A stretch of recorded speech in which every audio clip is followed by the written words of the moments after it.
Greetings, fellow investigators, and welcome back to our video podcast, Into the Darkness, where my friends and I play the Call of Cthulhu role-playing game. I'm your host, Tom Rayleigh. Albert Einstein once said, "The world is a dangerous place to live, not because of the people who are evil, but because of the people who don't do anything about it." Our campaign is Horror on the Orient Express, and this is episode 78. I'm your game master, and Jeff Wilkins will be giving the recap. So, let's begin our journey into the darkness. Jeff? Thanks, Tom. Our group is in rough shape. We've narrowly escaped from the jail cell where Salim Makriat left us to die, and have managed to get back on board the Orient Express. We have approximately 100 hours to get back to London, find Makriat and one of his scrolls, in order to do a cleansing ritual. From what we've been told, we need to do this or else we will die. Also, it seems that Makriat must complete the same ritual as well, or else he too will be corrupted. Here's the thing. We're under the assumption that Makriat is also on this train with us. We're on one single train car that's headed straight through to London. Because of our last-minute ticket acquisition, we're all split up into different rooms, where we're sharing our rooms with 4 other strangers. Frank is in a room with Luigi Martinelli, a famous opera singer. Eldritch is in a room with Jack Gatling, a gossip columnist. Dr. Dawkins is in a room with Sir Robert Harrow, a minor politician. And Dr. Keith is in a room with Elena Costanza, a linguist. In addition to them, there are 7 other passengers on the train car. Henry Matthew, probably saying that wrong, and his wife Emanuela, a count and countess of Brucey. Kurt Grunig, a German industrialist. Amumu Haddad, Antiquities. Lord Michael Margrave, a baron of Blackpool. La Donna Margarita del Garda, a Spanish aristocrat. And Kiyoshi Nakamura, a wealthy Japanese businessman. We're all aware that any one of these 11 passengers may in fact be Salim Makriat, because he's wearing the Sedefkar simulacrum, which lets him take on the appearance of any other person. It's also possible that Makriat could be impersonating anyone on the train.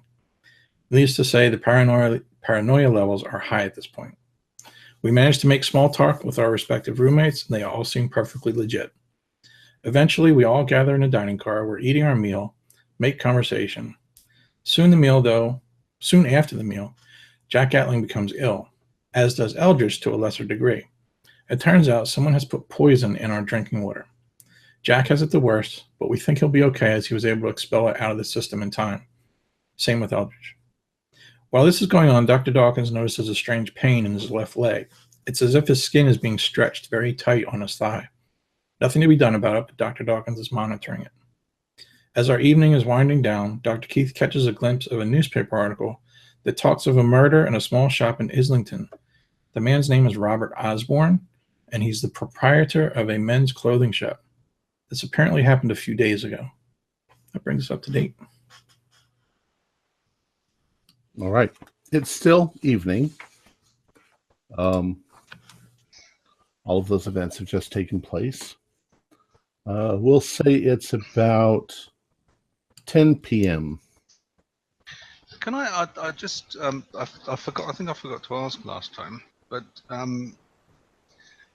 when Jeff said that it could be anyone on the train, that sort of reminded me. Are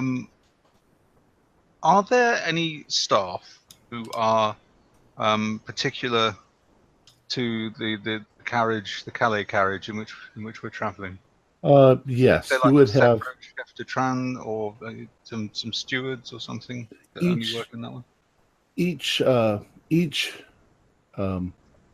train car will have like a conductor, somebody who's in charge of it.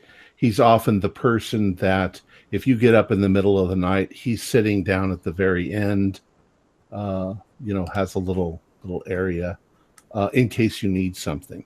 I also want to clarify that the Calais car is one of the cars that is on this train. There's a lot of other passengers in other cars. Yeah. They're just not in your car. This is the only there's actually 2 Calais. I think there's 2. No. I might be thinking of something else. There's one Calais that's going to go all the way through. The other train will have passengers getting off and on every stop. Because if he's going all the way to London, then he could theoretically be anyone on the train, but reasonably we could narrow that down to anyone on the Calais car, which could be passengers or staff. Well, I think staff or crew. The whole train is going all the way to Paris, so the staff will be the same all the way to Paris. It's after Paris that the Calais car will separate off and go to Calais.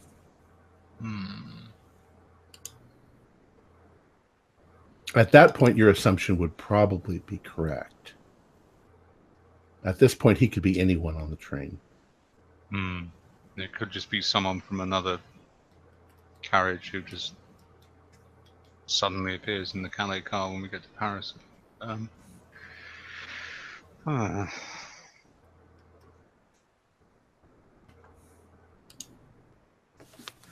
Okay, well, I think we should nonetheless acquaint ourselves with the staff in the Calais car. Perhaps we should. I'm trying to remember when he uses the simulacrum. Does he have to actually kill the person that he's impersonating? I would imagine he would anyway. Yes. But if that's the case, perhaps we should look around to see if there's anybody in the wait staff that might have been murdered and tucked away somewhere. Well, if he hid the body, we would have no way to know then. I mean, where would you hide a body if you murdered it? It would probably be in some storage compartment.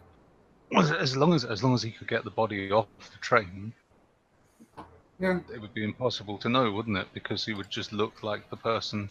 But then the problem there is how do you surreptitiously skin a human being on a moving train without leaving any evidence or anyone noticing? True. How would he? He could have done it before the crewman got on the train, though. Too could have done it in Constantinople. That could be true. Hmm. And he doesn't leave any evidence, so yeah, you're right about that. But the question is, would he know to do that? I mean, I would imagine that he might have spotted us and decided to do something like that at the last moment. But if this has all been prophesied and he knew we were coming, and we've been followed and trailed all the way, then it might be that he's put things in motion that he's been planning for quite some time. But one thing that strikes me though is if he knew we were coming and had all this chance to prepare and do all this stuff, then why hasn't he just got the scroll he needed in Constantinople? Why is it in London? Good question.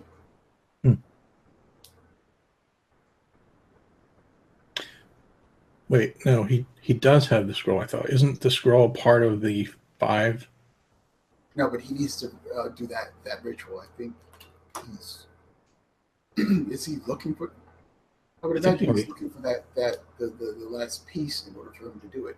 Otherwise, he would have been able to, perform the ritual here in Constantinople. I was under the impression he had the scroll already. Why don't you, Frank, do a intelligence roll, idea roll. 40 is a pass. Okay. I'll just clarify. Logic would assume that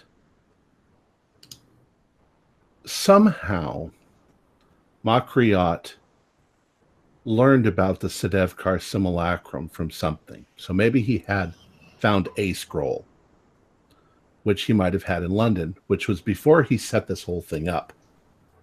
He didn't ever know if he would succeed. All that Salim Makriot needed with the Sedevkar scroll was the scroll that allowed him to take control of the simulacrum. So now Makriot has control of the simulacrum, but he needs that other scroll to cleanse him of the whatever the curse is or whatever it is that causes the body to corrupt. So he's got to go back to London to get that scroll. They never had all 5 of the scrolls. Oh, You have one of them. Yeah. I thought so. When we found the note in that scroll container, I was under the impression that all of the rest of the scrolls were all in that container. Then apparently not. Apparently they only had they did have the one that they needed though. Yeah.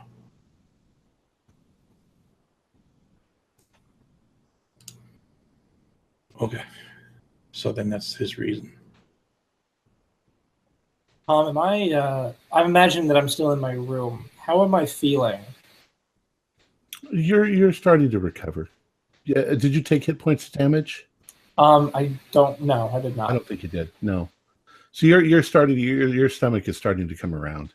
Yeah. And you're probably actually hungry now because you I lost just dumped everything out. Yeah. Okay. Well, I am at because I know that Dawkins said last episode that he'd be checking up on me. Yeah. I'll tell him that I'm feeling better and that if everyone's still in the dining car, I'll rejoin everybody. All right. So now, I'll see if we can get some bread or something like that to help fill. And sop up the remainder of whatever. Yeah, I'm not feeling great, but it's past. I can at least walk without being in pain. So, actually, I'll see if they can set him up with something to eat. But I'll like to stand there and watch them prepare the food. The chef de brigade is still, just horrified that something like this actually happened on his train. So of course, anything that you need, he'll have chef prepare a meal. If you want to watch, that's perfectly fine. Yeah, I think that plain bread would be easy enough for him to make in order to provide, so that way I'm not in danger of being poisoned. Right. Or all of us are in danger of being poisoned if you guys decide to have some. How about Jack? Did he survive okay? I don't think we ever got to follow up. I was checking on him as well. Okay. It hit him a little harder, yeah. But he's just resting now. He seems to be okay. All right. I'll also do the same. Just in case he's hungry, I'll bring him something to eat as well. Something that will help settle his stomach. So get out of here before he wakes up, Dawkins. I can't handle him yammering nonstop. I doubt he'll be yammering. He'll probably be resting for the most part. So, I then whisper to Dawkins, "Can we then clear him as Makriot?" I don't know. I'm still suspicious. I think I suggested that last time, and Dr. Keith said that perhaps the simulacrum gives him the strength to negate any sort of poison, so it would be the perfect trick to get us to trust him. Yeah. That's the problem. I say as because I imagine we're walking, so I sit down at the dining table to chat with everybody else. That's the problem, is that we don't know who it is. I want to think that we can clear Jack because he could provide useful information for us. He's a gossip. At the same time, did he poison himself on purpose to get us to trust him? After right now, I say we don't trust anybody. And I agree with you. After I sided with the scribe, I won't even say his name, but after I sided with him and he turned out to be an informant, I'm trusting your instincts and my original instincts not to trust anyone Well, similarly, I was wondering if we're going to sort of divide suspects into two tiers. Amumu Haddad. It seems rather unlikely that a Middle Eastern antiquities dealer would travel incognito using the simulacrum by disguising himself as another Middle Eastern antiquities dealer. Although he would be able to play the role perfectly, wouldn't he? Yeah. I mean, unless he suspects that we would suspect, and that's meant to throw us off. Exactly. You think Trust that this might be a double or perhaps even triple bluff? I just think that it's someone.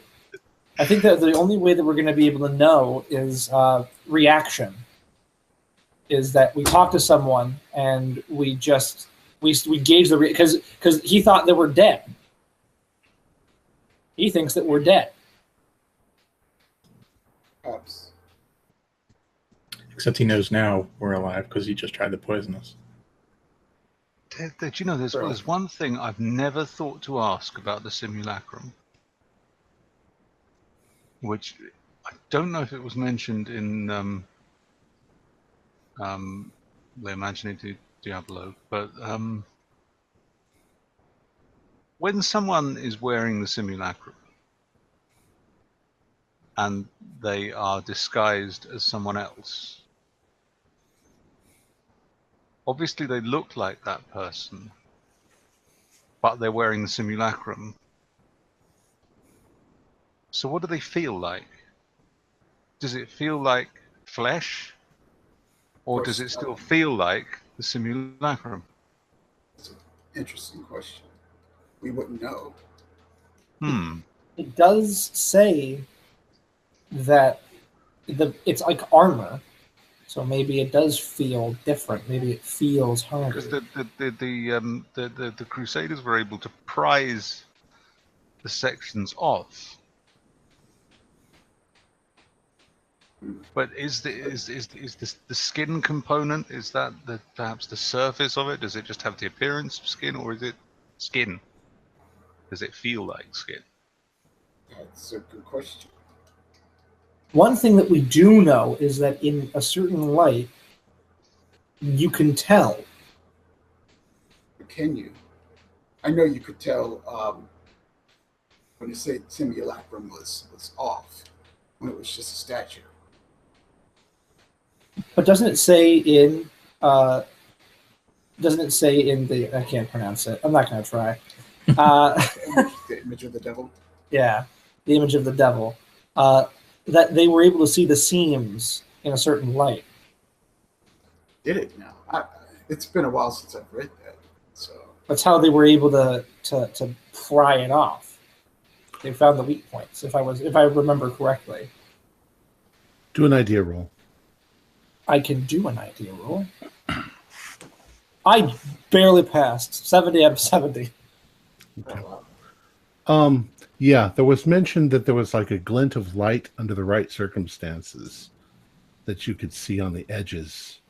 However, you're also drawing it from a book that seemed, even as you were reading it, highly stylized. You know, this is almost a mythology that was written. So, is everything in it accurate, or is just right? Remember, it talked about some sort of dragon in the catacombs. Yeah, you had dragons and you had demons and you had all sorts of things that would go along. You see some strange things, but a dragon, I'm not too sure. So, what do we do? What do we do? How? I mean, to what extent? Did the book speak about the actual texture? Did it say that, hey, this didn't feel like skin, it felt like porcelain or a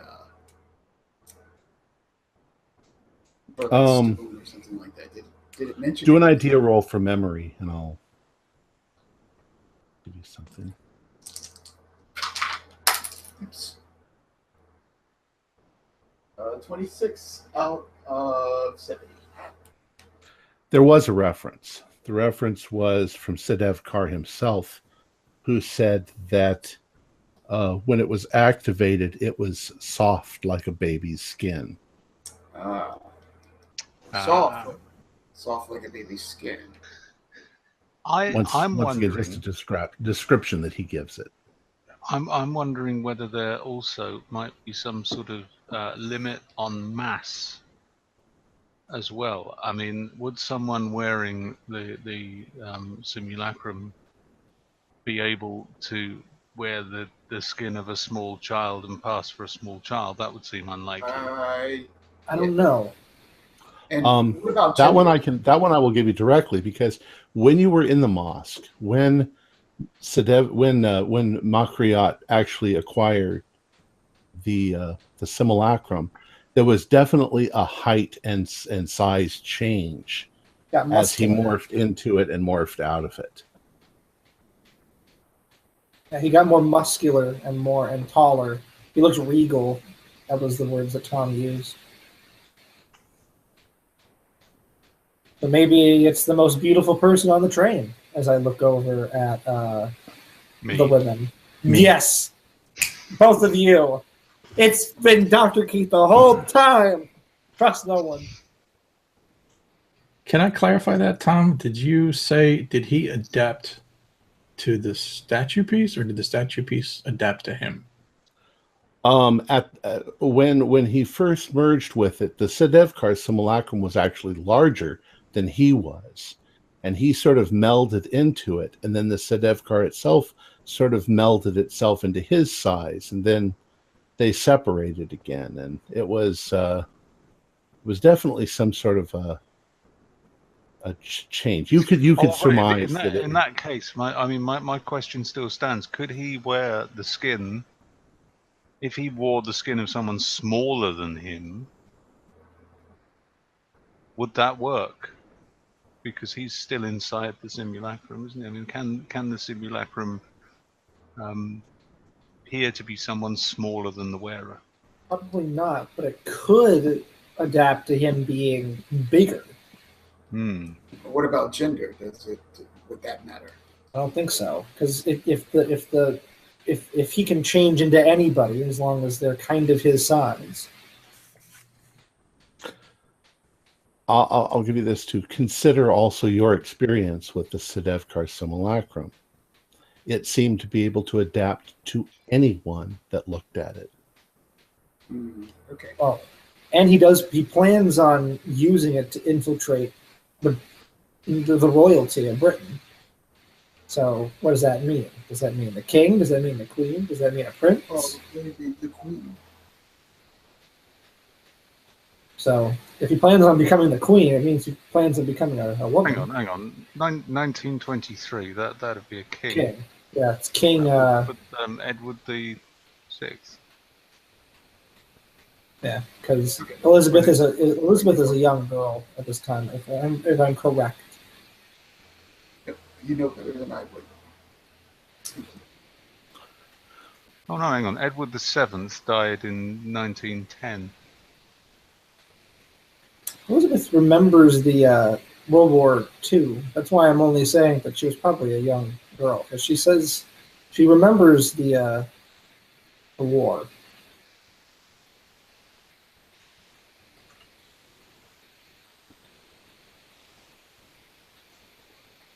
Be George V, wouldn't it? I don't know. I don't live in Britain. I didn't take British history. I took American history. Unfortunately, That sounds right to me. And we barely know American history. Exactly. I think it was. I am staunchly anti-monarchist, so I'm not really big on this. I think it was George V. I think it goes Edward George. Let's say it's George. It was. I'm looking it up. Edward the Seventh, George V, then Edward the Nazi, And he Oh, had to yes. abdicate because he was a Nazi. Mm-hmm. He was a Nazi. He was a legit. He was a Nazi sympathizer. That's Yeah, what he was a told. Nazi. He was a Nazi. Just say that again. He was a Nazi. Yeah. Didn't he go to Berlin? Yeah. Yeah. There's film footage of him getting the now Queen to do the. I'm not going to do it, but the the Nazi wave. I suppose we could call it. The Nazi high five. Well, it used to be called a Nazi salute. Now I think it's called an alt-right wave. Now, Jeez, you've had a lot of monarchs. yeah, there's loads of them. Yeah. I don't want to go all the way back to the crap. Where's the modern And then monarch? there was that. If I just look That up horse became king for a couple of weeks as well. That was a bit embarrassing, but Alexa, who was the monarch in George V. No, wait. George V is the 1920. He ends, and then no, wait. Okay, hold on. George V would have been from 1910 to 1930 something, 34 or 36. Why does it say 1910 to 1920? It is George V. 1910 to 1936 was his reign. 36. And then who was it who married Simpson? Edward VIII, the Nazi. Edward the Nazi. Yep. He was a Nazi. He abdicated. Okay. Edward VIII was king for a year. Because he was a Nazi. Yeah, he was king for a year. So it's currently George V. Okay. Yes. So he plans on becoming George V.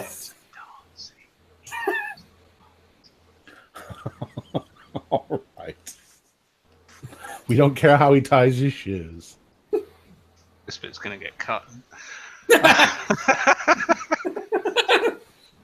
Which is going to come right back into Is there anybody that would possibly object to that historical? I'm leaving there. It's an established historical fact. All right. Back on the subject. Okay. He plans on becoming George V. Or one of the princes, or one of the or the queen, or someone. He plans on becoming someone and assuming their form. Which means that he could transform into literally anybody. He doesn't. I don't think he needs. I don't think he necessarily needs skin, or someone else's skin. But he can just. He could become someone completely brand new. Just. I thought the skin was an inherent part of it. No, I'm pretty sure that by wearing the Sedevkar simulacrum, you can just become. Like, if you were looking at me, he could become me. Well, that's disturbing. I think, didn't you just clarify that at the beginning of the game? Didn't Wayne just say that and you said he had to kill them? Because that's what we're talking about. I'm clarifying what you've been told in the past. You don't necessarily know. I'm not necessarily going to tell you the truth. Okay, yeah, but I'm not going to lie to you. Well, I mean, you didn't necessarily. You don't necessarily have to kill them. You just have to cut their skin off. I mean, they might theoretically be alive for a while after that's happened. Or maybe what Tom was mentioning was, I'm trying not to metagame here much, but just for clarification, maybe he was saying like, oh, wouldn't it be weird if there were two of the same person just walking around the train and they both notice each other? Like, right. One would have to die in order to not be like, I see me walking around. There's an imposter. Yeah, there's a doppelganger. He's just walking around. But if he killed me and threw me out the window, he could just assume my form and just walk around and be me. He wouldn't know everything about me, but he would be me. Like our password? But like our password.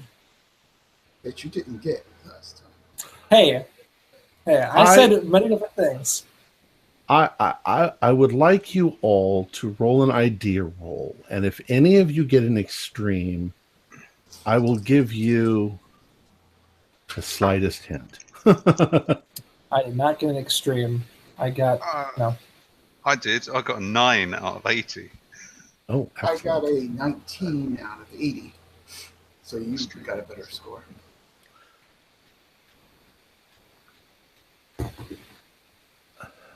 Consider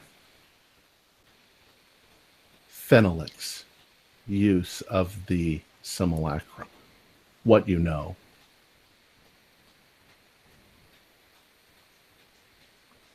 Well, his primary interest was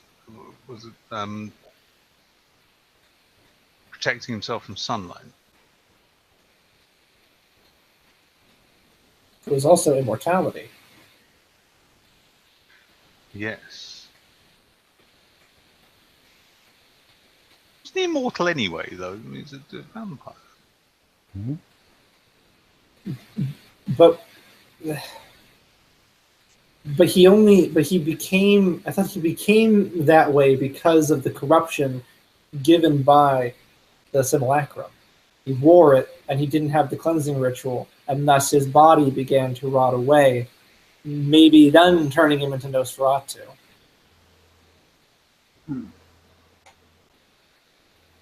Corrupting, changing what was once human into something that's not, an abomination of humanity.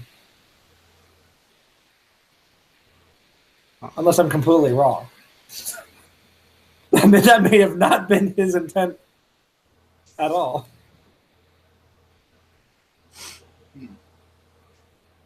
Could you then, I wonder,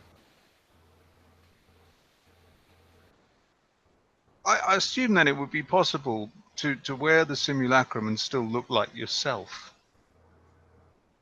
because that's what essentially what Macreart did, wasn't it? He put on the simulacrum, and then we spoke to him afterwards, and he still looked like himself. Well, and Fenelix also wore it, but he didn't change. He just was him. He was just himself. Unless maybe in the past other abilities other than simply disguising one's appearance. Among them, immortality, and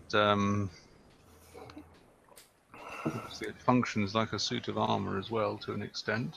And it gave, in the image of the devil, it gave him strength. He took on five Quite so. crusaders, yes. By himself. Pretty much by himself. Quite a nifty bit of kit, really, isn't it? Dangerous. So,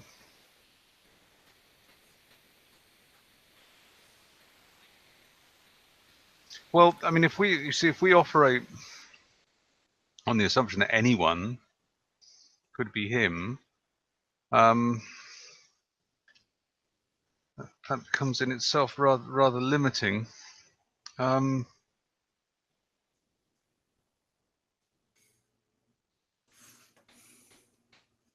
Yeah. We don't know the past of the people on the train. We know our past, but we don't know theirs. Well, I think perhaps we should get to know some of the people on the train. I'll be honest, right now, my biggest concern is just getting through tonight. Well, We're sleeping with strangers. There's no telling. We're sleeping with strangers for 2 days, 3 days. But if we were poisoned, if Eldridge was poisoned, doesn't that suggest that he's one of the staff? Not necessarily. I mean, he could have just paid one of the staff to do it. But... Or, because was it set down on our table, or was it set on like a community table, and people were just walking over to it and pouring a drink? It was only on your table. Nobody else had such a thing. Okay.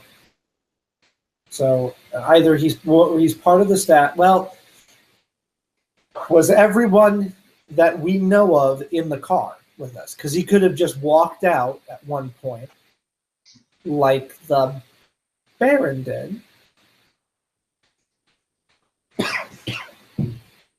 Like the Baron did.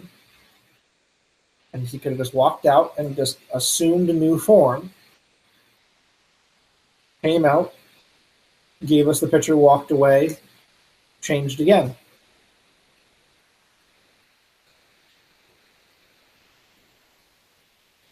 The Baron did leave. if I am correct. He left because of something wrong with him. Am I misremembering this, Tom? I know this was only last week. I should be able to remember. Not sure I can remember either. Great minds think alike. About this time, as you guys are sitting there, we're going to say it's around 10:30 in the evening. Some people have left. Some people come back. One of the people that left, 15 or 20 minutes ago, was Luigi Martinelli. Well, Luigi appears back at the door to the salon and looks around for a moment, and he sees you, Frank. And he smiles, and he comes over to where you are. And he says, excuse me, Signore Frank, may I speak with you for just a moment? Yeah, I look around a little nervously, and I said, yes, sir. I do not know. I needed to ask you a favor, you see. Remember that Martinelli is kind of big. Mm-hmm. He says, I am having a trouble getting up onto the upper berth. Would you, por favore, please consider switching bunks with me? Yeah, I don't have a problem with that. Are we? Oh, muchas gracias. No, Spanish. Are we allowed? Are we going to get in trouble for this? Grazie. No. Then nobody cares. We are in the same. We're not switching rooms. We're just switching the bed arrangement. Because I'll be honest with you, I was actually wondering if I could switch rooms with one of my friends. Well, that is of course up to the trained people, but Would I have to know? Well, you'd have to discuss it with one of the other people, and of course, they're probably already unpacked and everything is in their place. And you can have my room for me. I am very, very happy that you have allowed me to switch bunks with you. Grazie. And he bows. He says, I am sorry to bother you. And he goes back. Well, let me just ask before you leave. If that were to come up, say, tomorrow night, would you be opposed to that? To move it to another room? Or have somebody move in your room, take my place? I don't care. No. Then yes, the bottom bunk is yours. Oh, grazie. So he goes away. Can I ask you a question about that, though? Mm-hmm. Last game, Martinelli was talking with me in our cabin. We were getting to know each other, and I'm pretty sure he said he was planning on singing with. I'm going to say it wrong. I want to say Cavatapi, but that's Caterina Cavallaro. Caterina. He said he was going to sing with her. Mm-hmm. She never got her lungs back. She can't sing. Correct. So he doesn't know that. He doesn't know. Okay. Thanks. It may not be. To be perfectly honest and straightforward, I was hoping to have a conversation with you. Your character. What? Oh my God. What do you mean? She can't sing, but you kept it to yourself, so yeah, I respect that.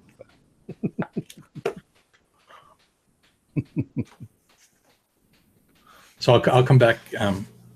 So Eldritch, maybe if we survive the night, maybe we can match up Luigi and Jack together in the same room. That would be incredible. I don't want to sleep with him tonight, period. Mm-hmm. I feel like he'll wake up after being poisoned. I don't know why you people are thinking it was Margaret poison. Maybe I poisoned him just to shut him up. Like I said, he could be useful, but at the same time, I don't think I want to go through dealing with all of that. Also, he could be Margaret, but it's more along the lines of he talks to me. I just talks and talks nonstop. Is there anything that would prevent us from sleeping out here tonight? Other than discomfort? I don't think that the train would like Personal protocol, maybe. yeah, hygiene. Staff probably don't want the guests sleeping around like hobos. Because this chair is mighty comfortable. Yes, but we are out in the open. What if we're out in the open together? What if we pretend this was a camping trip and one or two of us stays up to keep watch and we take shifts? Keep an eye on one another. I am adept at not sleeping, so that shouldn't be a problem for me staying up all night.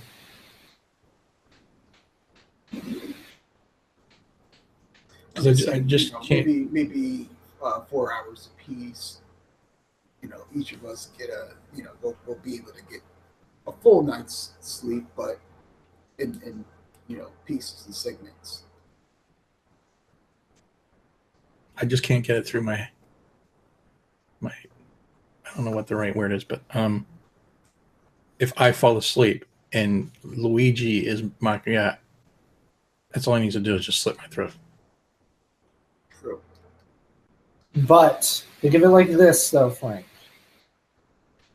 If Macchiat were Luigi, or Jack, or any one of them, and we were in the same room,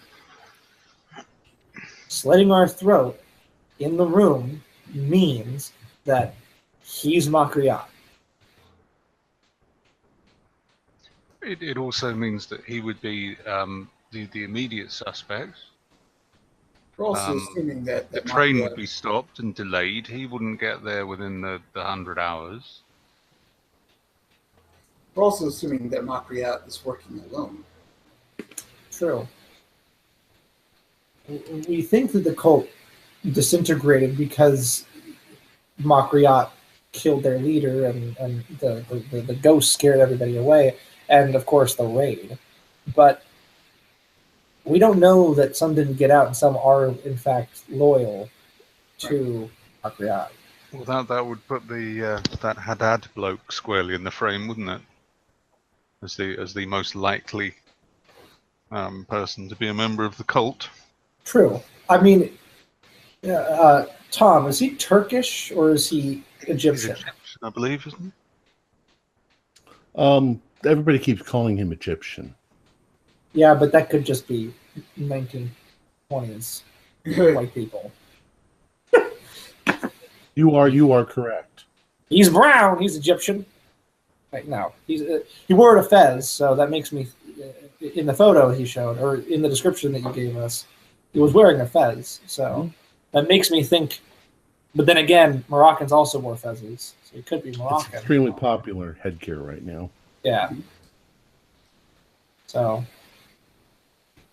but that would put if part of the skinless cult were here, he would be a leading suspect. I mean, that's a good point for the sake that even like one of the waiters could be part of the cult, just the same as the way because they had infiltrated everything else, the police force, so they might still have some loyalties to their new leader. That's true. Certainly explain how he managed to poison the food. Yeah. Macchiat could have just given the instruction to poison us and never have left the room. Yeah. Mm-hmm. And I mean, but then again, he also may have not given us the poison to kill us. He may have given us the poison to delay us, to incapacitate us. We're sick. We can't do anything. We can't stop him. Possibly just to discombobulate us, to cause us to be overly on our guard. If that was the case, then that would be a foolish move on his behalf. It would have been better for him to lay low, and then on the final day, when we're getting close, poison us, make us sick, delay us, and then he's home free. Right now, we're suspecting even further that, hey, we've been poisoned, or one of our numbers have been poisoned, and now we're going to be on the lookout for him.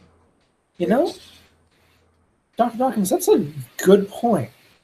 Why would he poison us this early in the trip?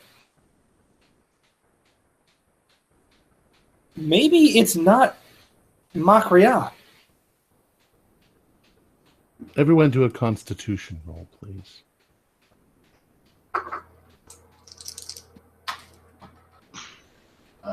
14. That's a fail. 14 out of 15. 25 out of 45. Frank? My constitution is 70, and I rolled a 70.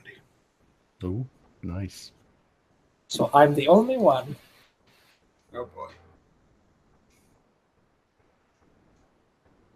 Continue. Now they just made us even more nervous. Thank you. Yeah, I'm terrified. I don't know what's going to happen. Speaking of which, can I just quickly clarify, Dr. Dawkins, did you share with us your leg issue? I don't recall. No, but you would probably see me sort of favor my other leg, more, especially if it's actually paining me when I'm walking. Eldridge. As you're sitting there talking and discussing these things, you find yourself itching your right arm. Okay. And as your conversation continues and you find yourself itching it just all of a sudden dawns on you that there's something really weird on your arm. And you look down and there is a patch of really coarse hairs that are growing on your arm, like almost like beard stubble, but thicker. What the hell? And I just roll up my sleeve and reveal this. I'll take a look at it. It looks really weird. Looks like pigskin. I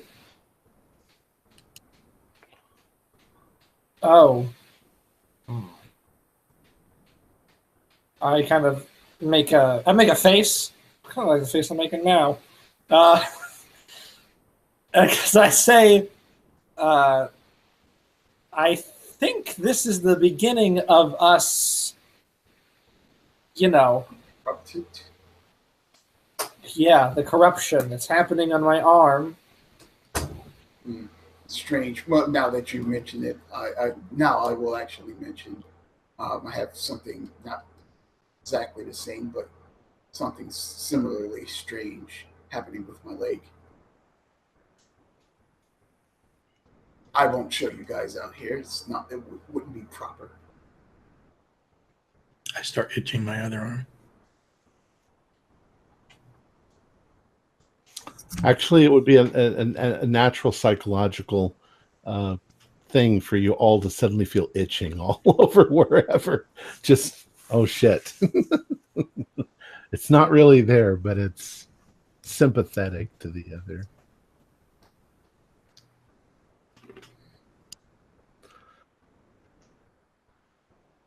All right. Do you want to continue your discussion? The correct medical term for that is cooties. Yes. You need, well, never mind. So what do you want to do now? It's now about 11 o'clock. You know that the train is going to be pulling into, you're about to leave Turkey, and you should be pulling into a little town where the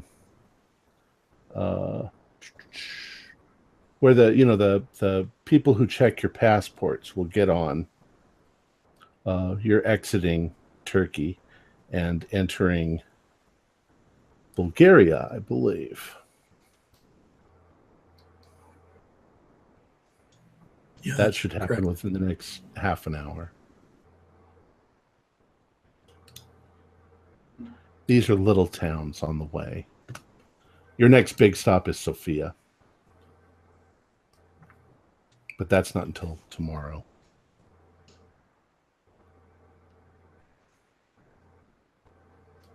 You guys had mentioned that you were going to... What are you going to do for sleeping? It depends on what everybody else wants to do.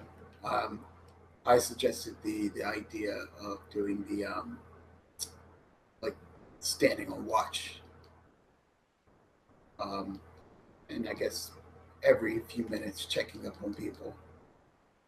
I am not adverse to that.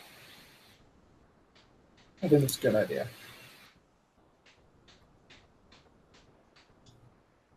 I find it highly unlikely that he would sabotage his own trip by openly murdering us, one of us, in that way.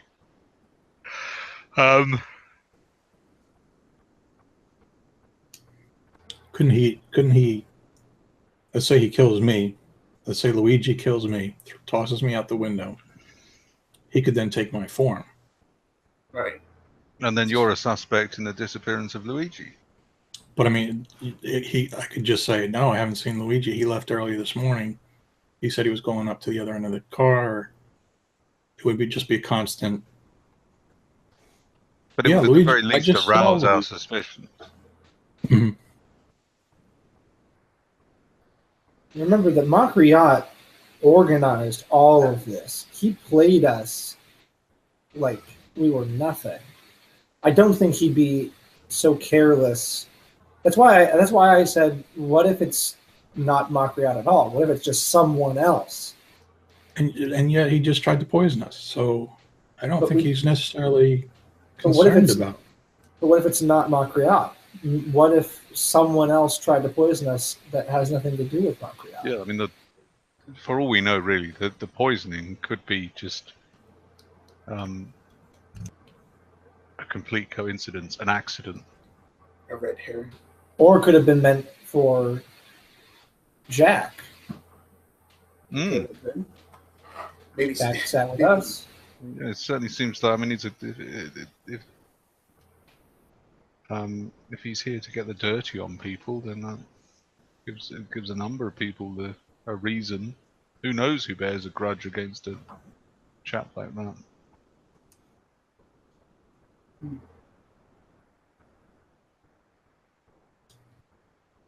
Frank's getting frustrated. Why is Frank getting frustrated? I look at Frank and I say, I can tell that you're distressed.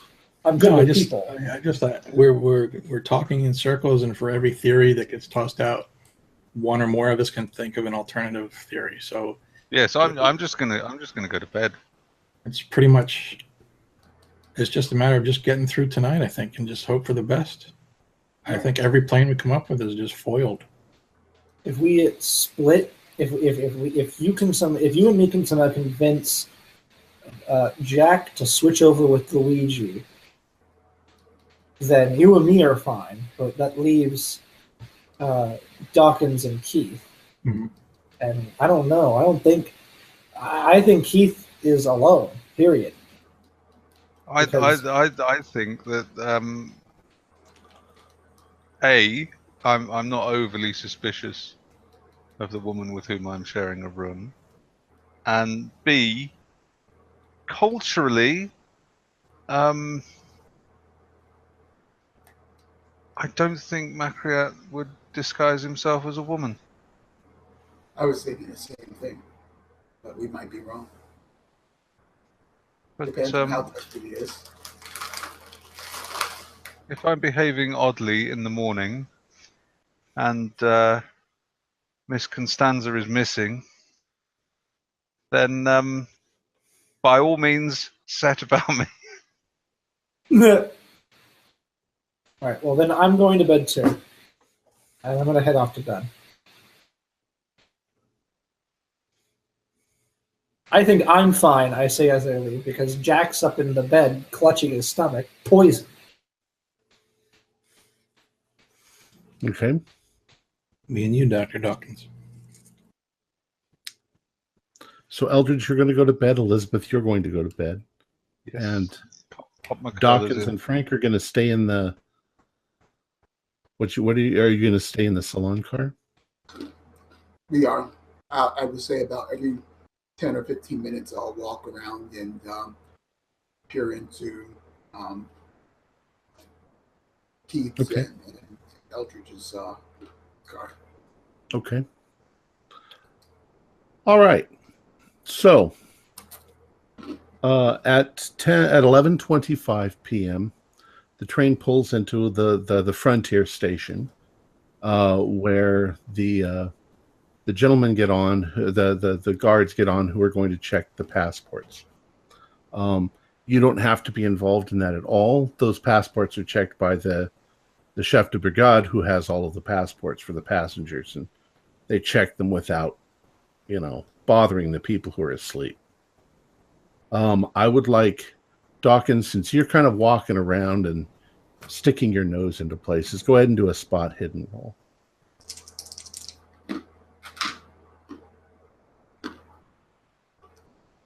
Sorry, I got a 22. 22 out of 50.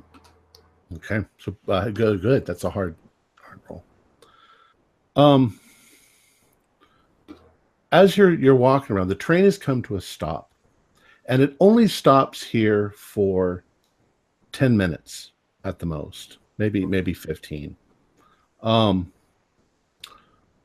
You hear a conversation taking place at the junction between the two cars. The chef de brigade and another employee. You can't see who it is, but he's asking, do you have French? No, I don't. Okay. But I was going to say, since we've been playing around with French for so long, perhaps I have. Well, it's really only been a few weeks, so.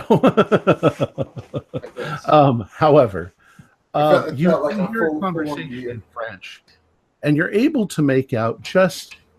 You get the impression that somebody is asking the chef de brigade if he can exit the train for a few minutes. And permission is granted, because you see the chef de brigade then go back about his business, and this person, whoever it was, leaves the train.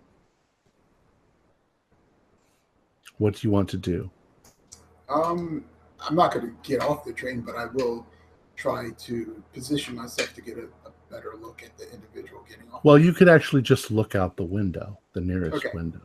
Yeah. The person that you see, it's kind of dark. Well, it's more than kind of dark, but it's dark. But you are pretty sure, after just a couple of seconds, that the person who got off the train was the Calais car conductor, who I think you probably know by now is named Emile. Okay. You see him go into the telegraph office.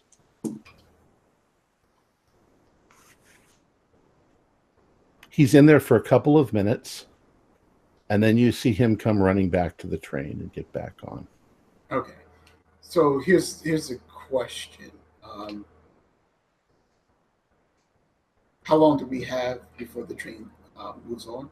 Maybe 10 minutes. I would like to go to the telegram office, and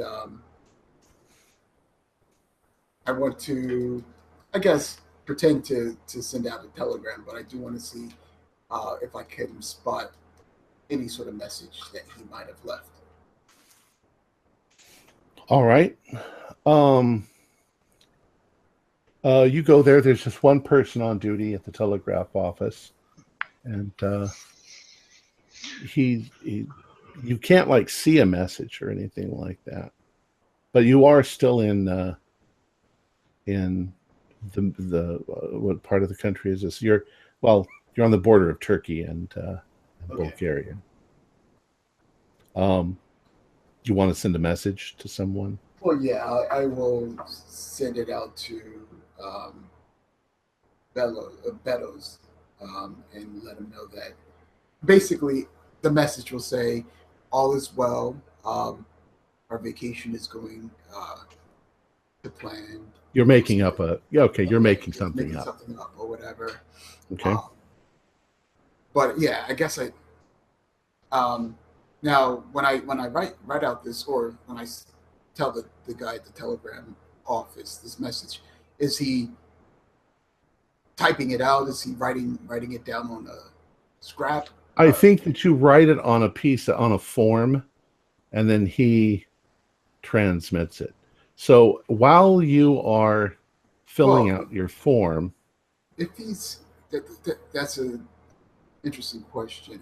I've got so if we're filling out the form, that would mean that the fellow who just left would have had to use the form too. So he had his own form. It's a single form.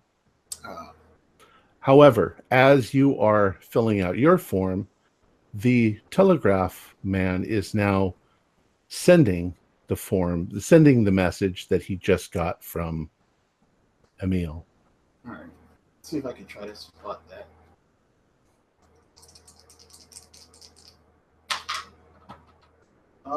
That is 40 out of 50, so not a hard. But... So as you're doing this, you're sort of leaning on the desk as you're writing, and you're leaning over and you're looking. You're taking a look at what the guy is transmitting. The message says this: urgent. Join SOE stop. 0320 stop M.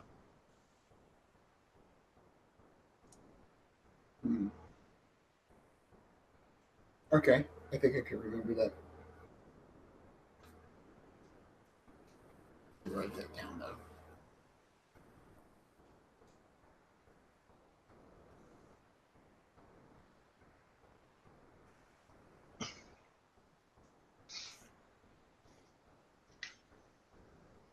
You want me to repeat it? Yeah. Urgent. Join SOE stop. 0320 stop M.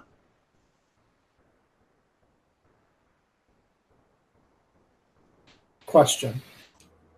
Mm-hmm. Is it M as in EM or M as in the letter M? Just the letter M. All right. Okay. So I'll send. I'll give him the money that's needed for the telegram, and I'll send my false telegram, and I'll head back on to the on board to the train. So. All right.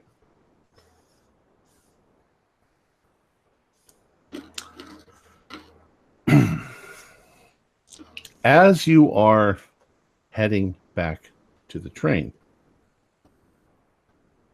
out of the corner of your eye, you notice that someone just a little ways down on the train was peeking out at you.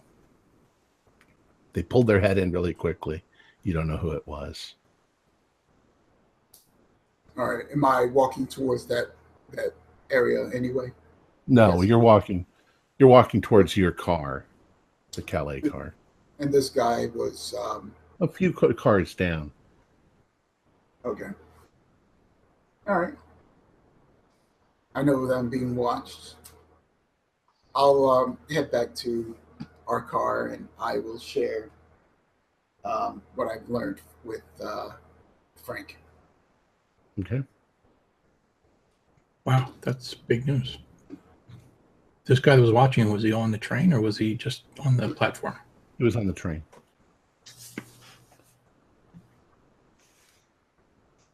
Did you see Emil get back on the train? Yes, he did. Yeah, I remember. He didn't leave the train until he saw that guy get back on. Right. Yeah, okay. Yeah. What do you think SOE stands for? Son of a bitch. I don't I know. thought it was SOE, not SOB. Oh, sorry. S is in Sam, O is in October, E as in Edwardian, or entomology, or encephalitis. 0320, is that a time? 0300? Can we check the, I don't know, do we have like a schedule? Like, would 0320 be a train stop?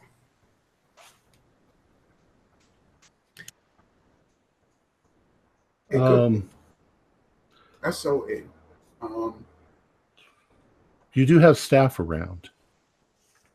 The chef de brigade for one person, who you've already met numerous times. We have a, I guess, a map of spots that were. I'll ask one of the staff members. Well, the chef de brigade's there. He says we should be arriving in Svilengrad on the way to Sofia at 3:20.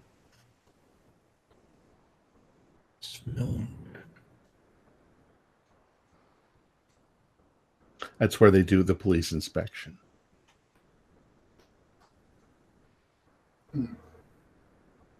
See, you end up getting inspected when you leave a country, when you cross the border, and then when you're in the country. Only unlike airplanes in our country, they just let you guys sleep through it, and they just check your papers. But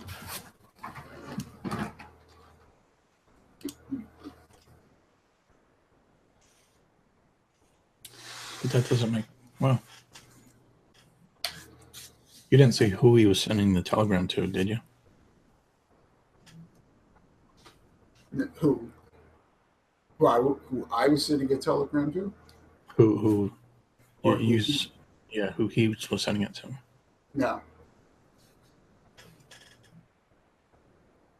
Join SO. So if SOE, maybe that's a name. Join SOE. Initials. It could be a place, maybe.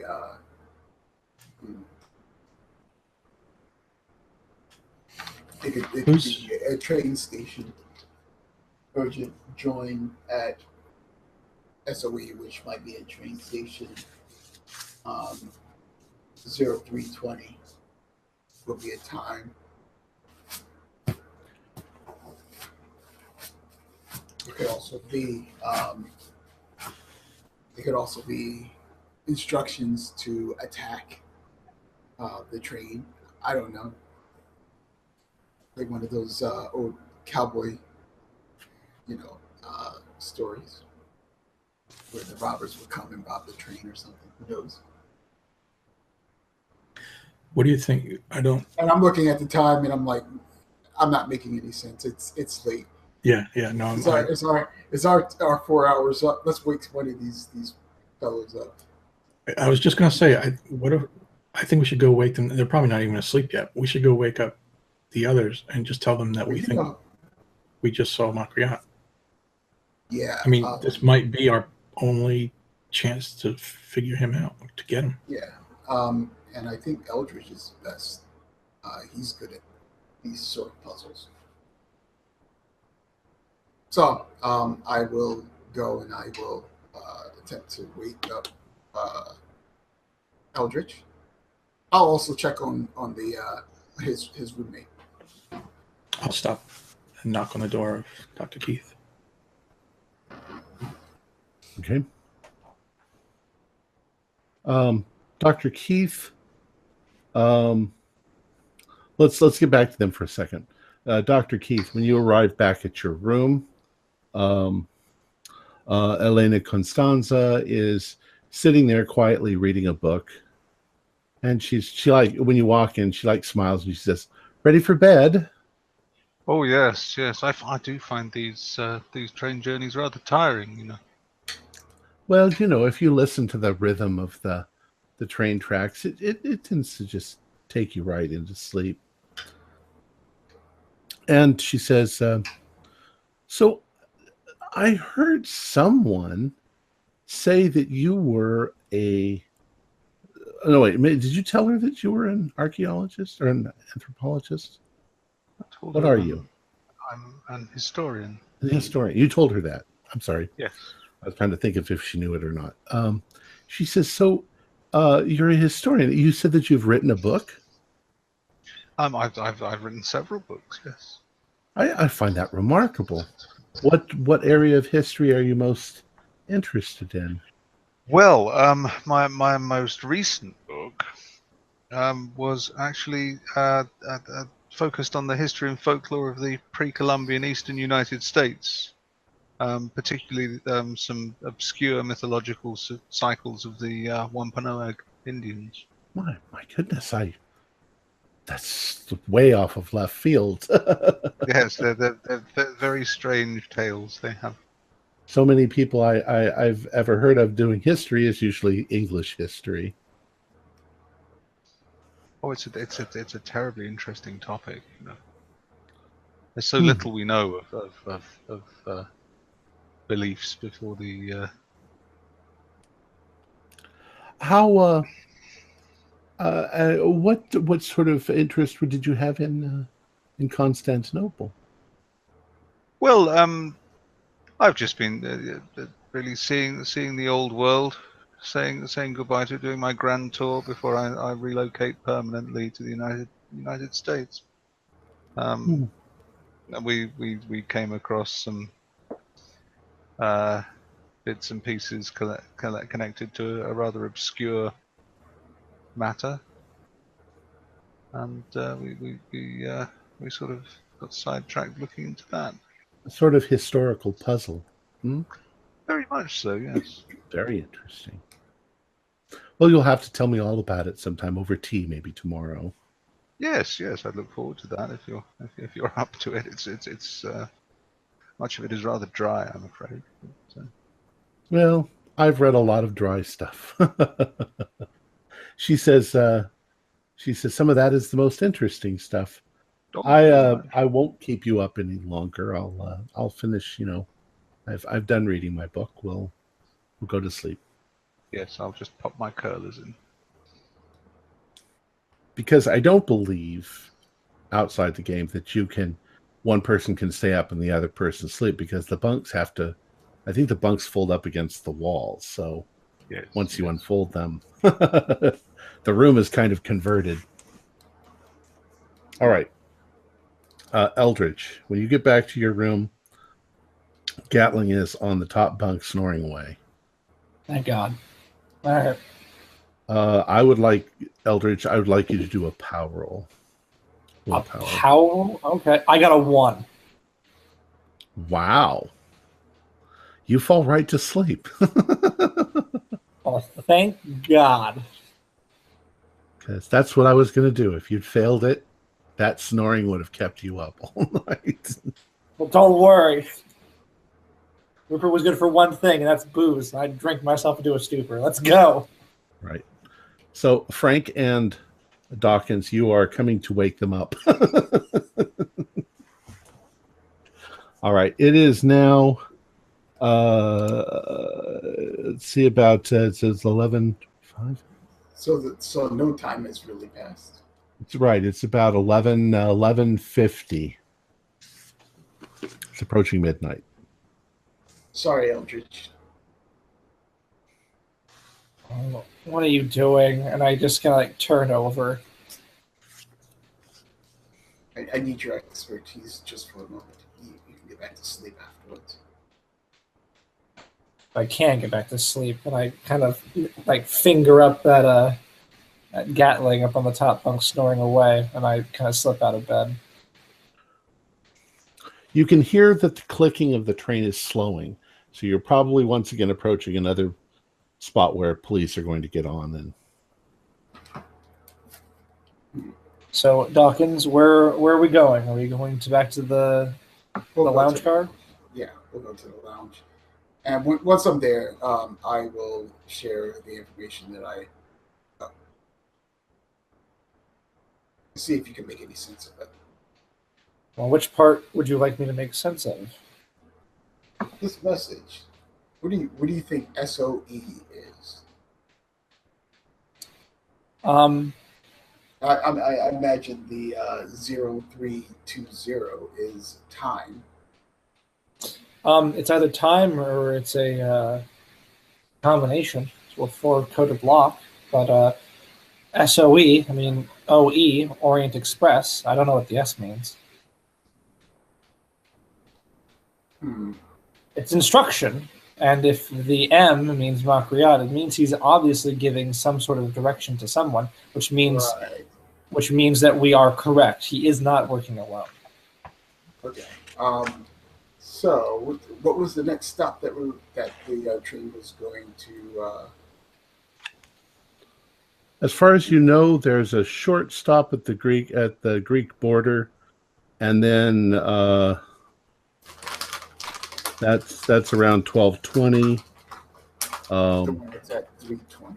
And then 3:20, you'll be at Svilengrad in Bulgaria, where this whole sort of process is going to begin again with border guards and. Okay. Tom, which line are we on? Which line? Yeah, the Orient Express has two, as Jeff points out in the comment.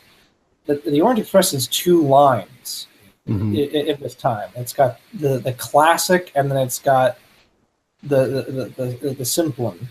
I'm mispronouncing that. If you're looking at the map that I gave you originally, it's the simple one. It's the red one. So we are going on the simple one, because that goes. That's why I said, where is that Venice? Because I don't know where it begins. I know that it goes through Milan. If it goes through Milan, Venice, and all those places, then that means we're already on it. So correct. You are. So I relay this to Dr. Dawkins. We are on the SOE, the Simplon Orient Express. He's giving instructions at a specific time to join with the Express. Which sounds like it would be that 3:20 stop. All right. So we know. Well, that's okay. So another brain teaser for you and me, Dr. Dawkins. Is Emil Makriat, or is he a messenger of Makriat? Well, if he's a messenger, it really doesn't matter, because we know that there's going to be more. So right now, it gives us a chance to prepare. Perhaps. How are we going to? I mean, one, we can keep an eye out. Two, I don't think that, maybe with the exception of the one person that was peering out at me when I returned to the train. But maybe that was Makriat, or maybe it was one of his goons. I'm thinking it might have been one of his people.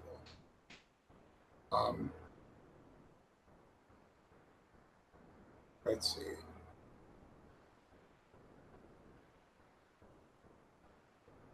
What we can do is we can keep an eye out for this one fellow. We see who might also join up with him, and we'll have a better idea of who we're up against. Dawkins, why do you think he's giving instructions? Why does he need more people on the train? He has the simulacrum. He could kill us at any point in time. Well, to slow us down, maybe to set us up, maybe to commit a murder or some sort of crime and frame us for it, which will delay us. Oh. All right. I mean, hey, if I was in his shoes and I had a group of guys after me, I would try my best to stall them. And even though we could probably prove that we had nothing to do with whatever crime. It'll take time. Time will give him enough chance to slip away once he gets to England, and do his cleansing ritual, and then destroy the evidence of that, so that we're stuck with our this curse, basically. Well, now that you've discovered this, and I point at the telegram, you've got bigger problems. It's now no longer who is Makriat. It's now who is Makriat and who is Makriat's associates. Right. Every single one of them, for all we know, could be a member of the Skinless Cult or a member of Makriat's clique. I was thinking that. So now we really can't trust anyone. Everyone on this train may be an innocent. Everyone on this train may not. Yeah. That's why I still suggest that we stay to ourselves. You don't think that we should question the others? The other people on the car? Well, I would imagine Frank mentioning that, he's going to try a sort of switch with his roommate. So at least two of us can be in the same car with one another. That way, we don't have to worry about our roommates, possibly being in league with him, with Montreal. What if we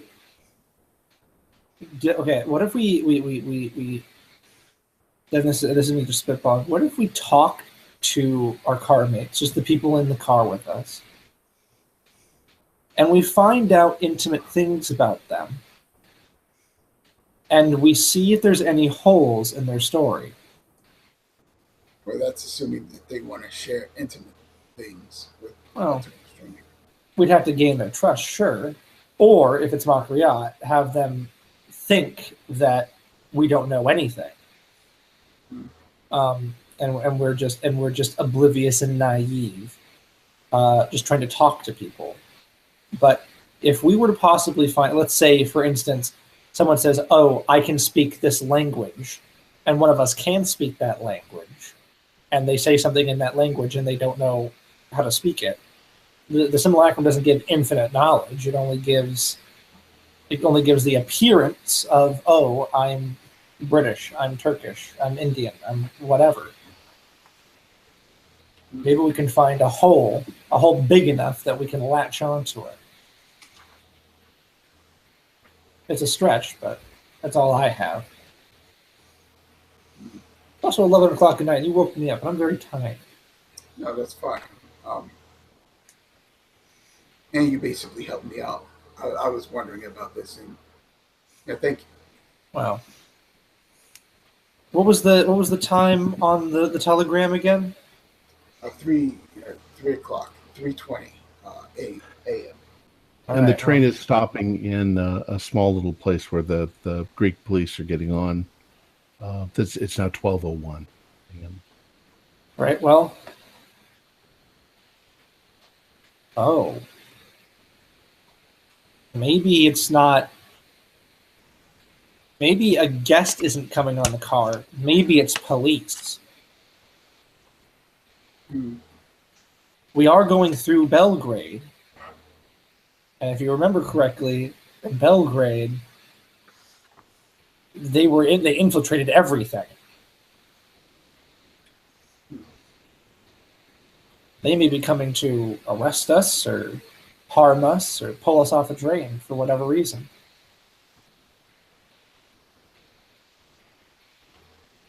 Perhaps.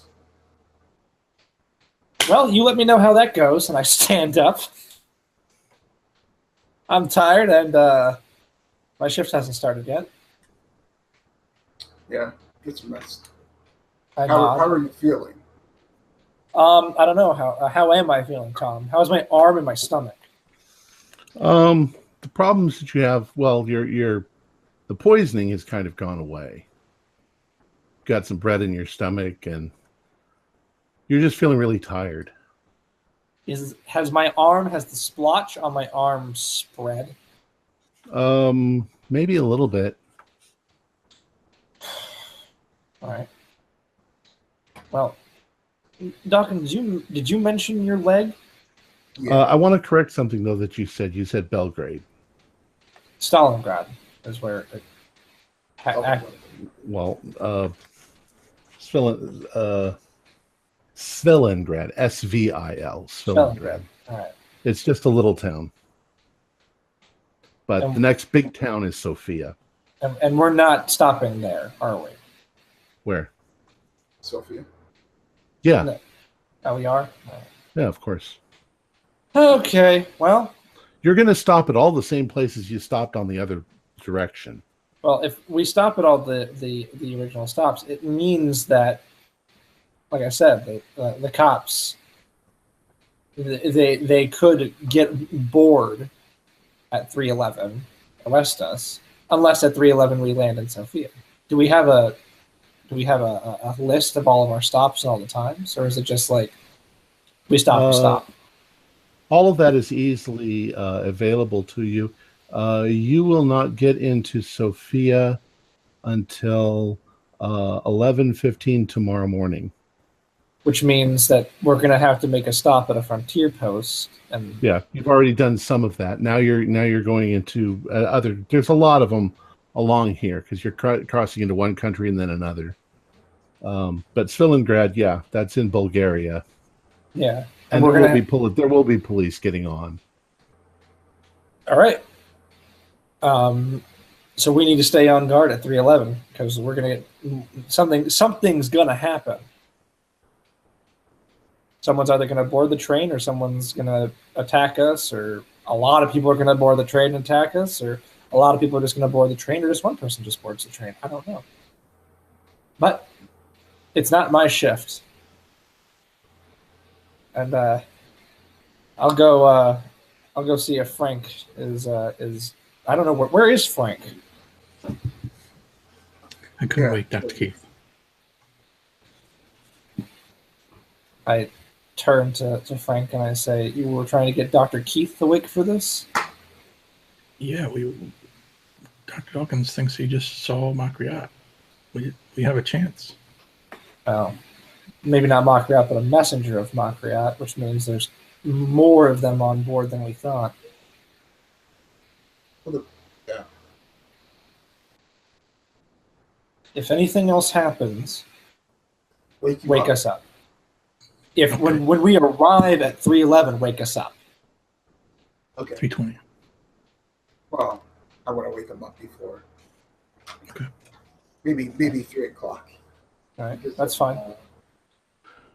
Frank, do an idea roll for me. 64 is a pass. Okay. That's a new message.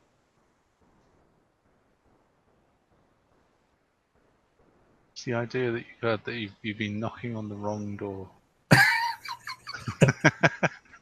Dr. Keith. That was a broom cupboard.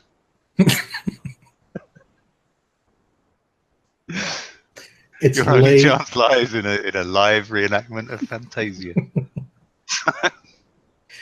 It's late. I'm somewhat insane. Yeah, Jeff, how deep insane is Frank? Purple. We don't have counters, so I can't. So I have no idea. I know that. I mean, I don't want to spoil that for everybody listening, but I know Keith's. We all know Dr. Keith's. My answer was purple. The answer is purple. That's pretty low. That's a pretty low color. I lost a shit ton back in Constantinople. I lost a ton. So. And it doesn't seem as though I'm going to get a good night's sleep tonight. Nope. I mean, I was just woken up like 2 hours in, so. Mm-hmm. Well, I'm going to go back to bed.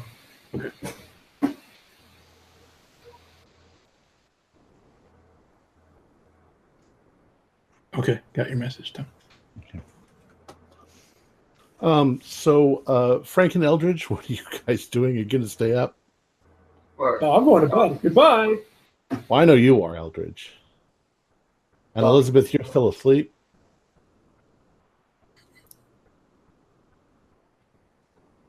Take You're that as a silent? yes. I guess you can't answer. Dr. Keith. All right, so Frank, what are you gonna do? Go back to Dr. Dawkins. Okay.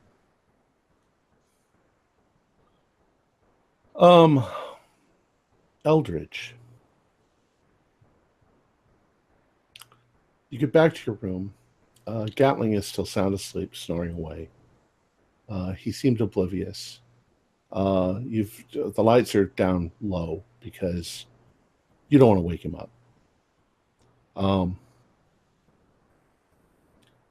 You think just before you get into bed that you hear a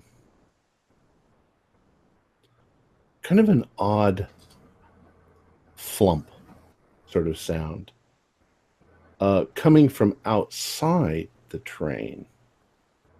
A flump like the sound of wet flesh. Something. Yay! Just an instant and it's gone. Right outside of my window, or beside my window? You hear it, and at first you don't have any concept of what it is, but then what you just said dawns on you, I guess. Yay! All right, so I'm immediately going to get up and I march back into the lounge, and I push open the door and I say, "Something's on the train." That's what we were trying to tell you before. No, something is on the train, as in I think one of those flesh things flew in and is now on the train. Something impacted with the train and it was gone. It was on the was it on the? Could I place it? Was it on the roof? Was it? It wasn't an impact on the train. It was a noise. Okay. Well, it sounds like there was a noise. Was it out? It was outside, correct? Yeah.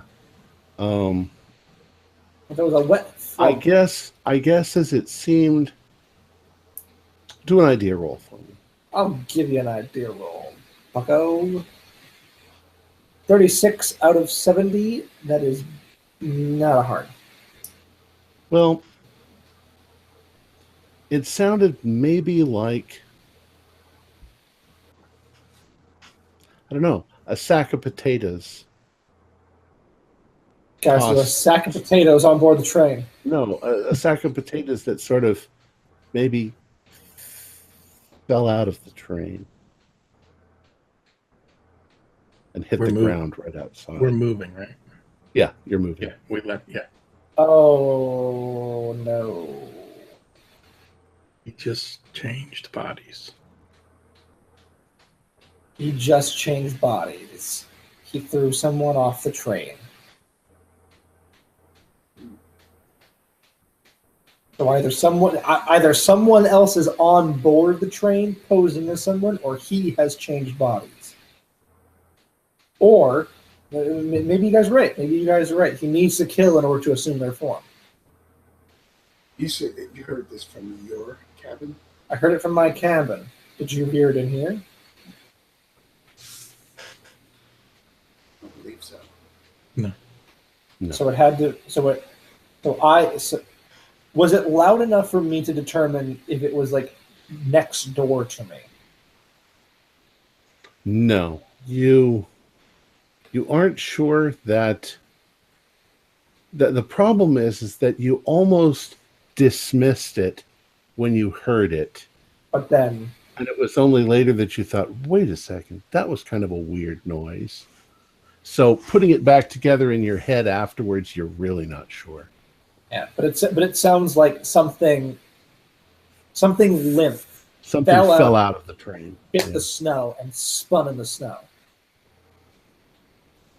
Okay, well, that sounds like a body. And I have listened to enough of this podcast to know that when Tom says a sack of potatoes, he means a body. So, all right. So he has assumed. I'm going to say that he's assumed in my form. I'm going to completely dismiss my original statement that he can just change randomly. He needs. I now agree with you guys. He needs to have a form, and he needs to consume the form or kill someone with the simulacrum to assume the form. I don't know, but someone's dead. Someone's 100% dead. And now I think that maybe at the time no one was Makriat, but now someone is. And it's probably... We're in the lounge car right now, right? Correct. The salon, yeah. And our regular car is attached to this car? Or are there more cars in between? There's quite a few cars in between, yeah. Oh, shoot. So it could have come from any.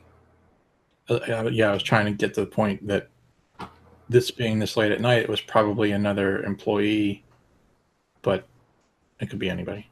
But I heard it, which means it was nearby my car or our car. Let's try some deduction here. Which side of the train is Eldridge's his cabin? I mean, if we're looking at the box car from going north to south, which side is he on? Is he on the western side or the eastern side? I'm looking. Hold on. I think they're all on the same side. All the rooms are on the same side.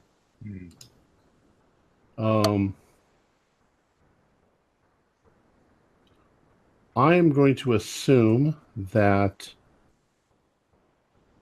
that's going. So, if we're facing the engine, okay. If we're facing the engine, then the last room in this car is Eldridge's. So if we're facing the engine, is the engine situated on the southern side of this box or on the northern side? That would mean that all of your rooms are on the left-hand side. Okay.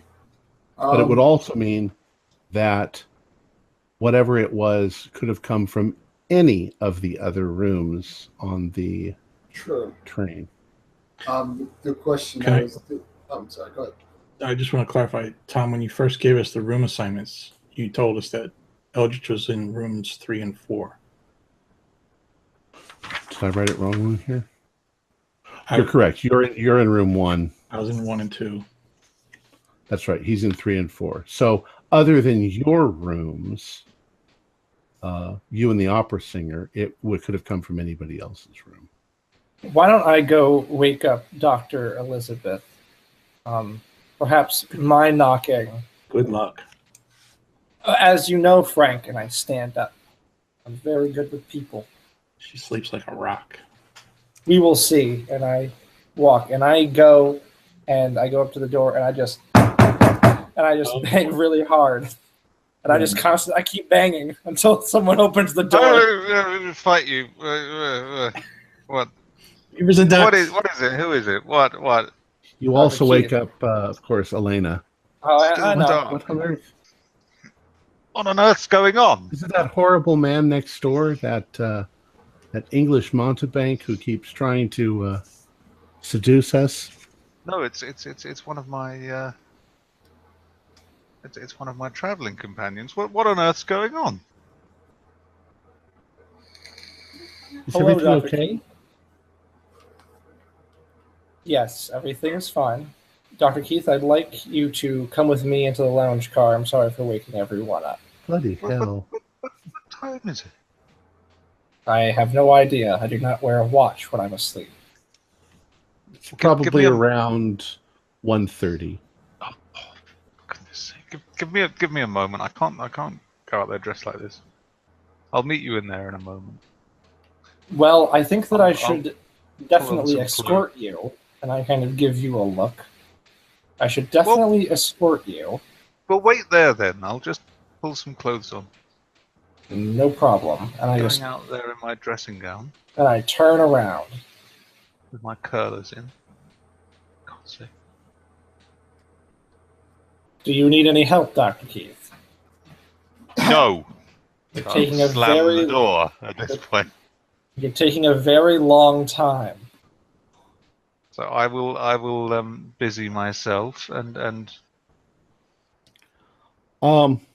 Dr. Keith, do a psychology roll.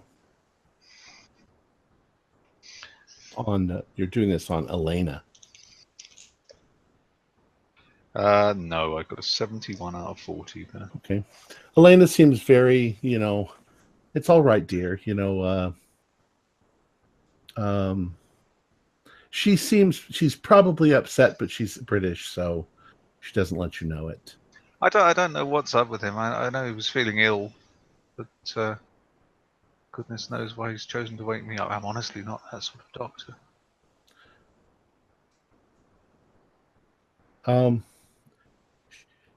She doesn't comment, but there's an odd look on her face, like maybe it's recognition, or maybe it's... She seems like a very intelligent woman.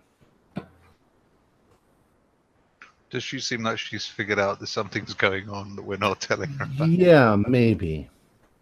Mm-hmm. It's the old sack of potato thing. Yes. You've learned to read me.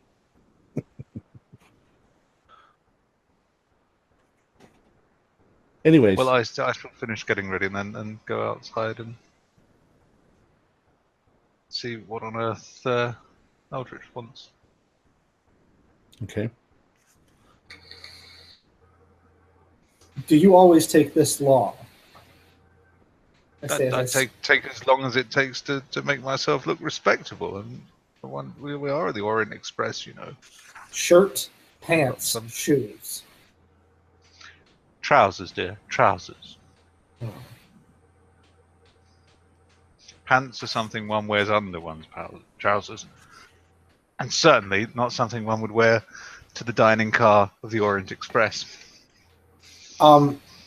I then kind of point the way to the dining car, saying, in a whisper, I believe that something has happened to one of the guests on the car. Oh dear. Do we know who? I heard it from my room as I was trying to go back to sleep, after Dawkins told me that Makriot plans to bring people on board at about 3:30.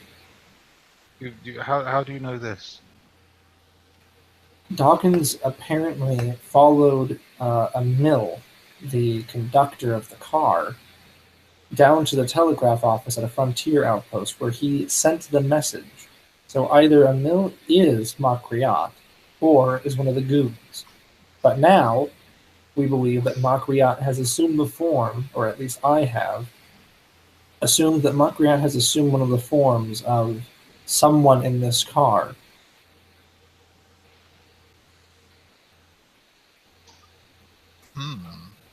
So and this Emil chap seems to be the prime suspect, eh? Well, Emil is either Makriot or a goon. So if we still see Emil after tonight, it means that he is a goon. Or the thing that fell off the train wasn't a body. What do you mean? Well, what if he is Emil? If he is Emil, couldn't the thing that fell off the train be the real Emil's body? And I kind of, give a look, and then I push open the dining car door and kind of beckon her inside. I shall go whence beckoned. Okay.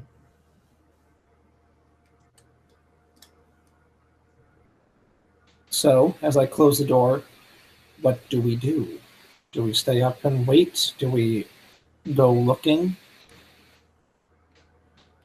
If there's a body, there's blood. Perhaps. It's not. Well, look, if he's taken, if he's killed one of the people on the train and taken their identity, then there are two things that we could reasonably assume, and those two things are that one, Emil won't be on the train anymore because he'll now have a different form, and two, we've only got 3 suspects, haven't we? Because if he's taken someone's, if he's killed someone and dumped their body, and it's someone in the carriage in which you were, in which we all are, then it's got to be someone who's in a room on their own. Because otherwise there will be a witness.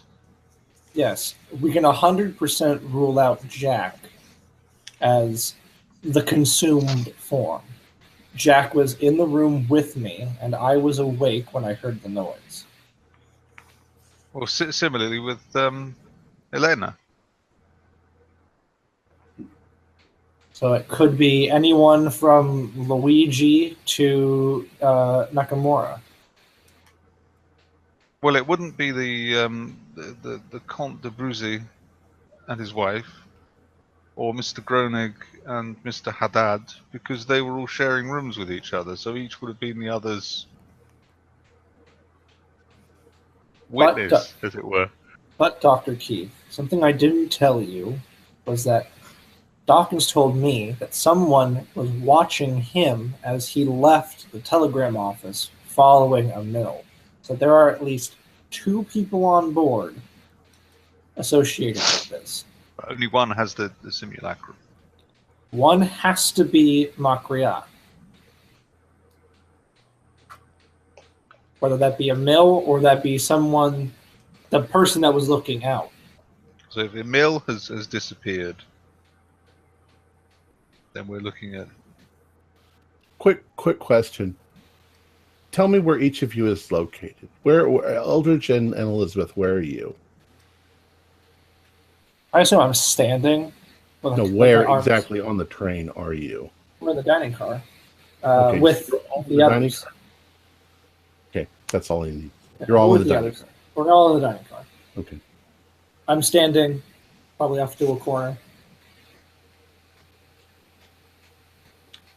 Are you going to stay in the dining car? What are you between now and 3:20? What are you going to do? Well, I don't particularly want to sit up all night. My plan, I suppose, if there's nothing left to discuss and nothing more constructive to do, I would rather go back to bed for an hour or 2. I can't sleep, especially knowing that Makriat is wandering around, slitting people's throats and throwing them off the train. Well, we don't know that. All we know is that you heard the sound of something bulky dropping from the train. Yeah, but I don't think a literal sack of potatoes is dropping out of the Orient Express into the snow. Well, I mean, given the standard of their food on this trip, it's possible it could be.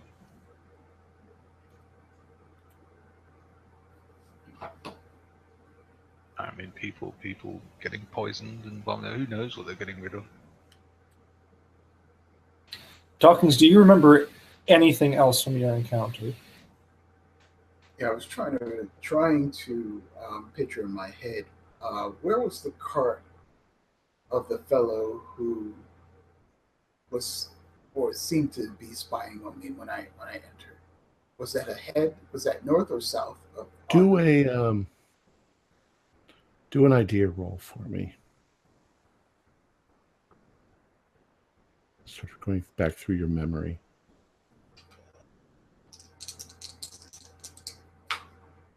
Uh, 33 out of 80. What you can deduce is that it very well could have been Emil. It could have been him going back inside. You then ran to the telegraph office, and as you were coming back, he peeked out and saw you. Let's see. And if he saw you, He changed form. yes. Yeah, he can. Yep.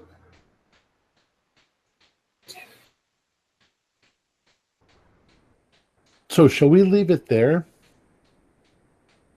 Just before you get to Svellengrad? Yes. Can I you think so, on that bombshell? can you Yes. answer Wayne's question though? Because I'm curious if now What was his question? where did he see him peek out at? In other words, was it further up the train away from our car? I was just trying to figure out if it's north or south and which direction is the train moving, because if I'll be able to deduce where the body might have fell from. Oh, well, If now fell that you from think the about car. it, you're pretty sure he didn't stick his head out of a person's window. He peeked out from between cars. Okay. So he could have walked either way on the train. Gotcha. You're pretty sure it was to your right that he peeked out at you. Further towards the engine. Correct. Okay. And we're at the back. So basically I'm just trying to can we use this information 'cause to rule out everyone in our car? Yeah, because that's what I No. was wondering. Because if it was the next car up, closest to the engine. It doesn't have Yeah. anything at all to do with Okay. him no being problem. in a room or anything like that. Okay. The train wasn't moving when this happened. So No. What I was saying here is if the person, or we're assuming that the sound that Eldridge heard was a body leaving the train. I'm wondering if it was the cart ahead of us. So if somebody was tossed out of the window or tossed off the train, and that it cart could ahead of us. have been. However, that would have been quite a ways away.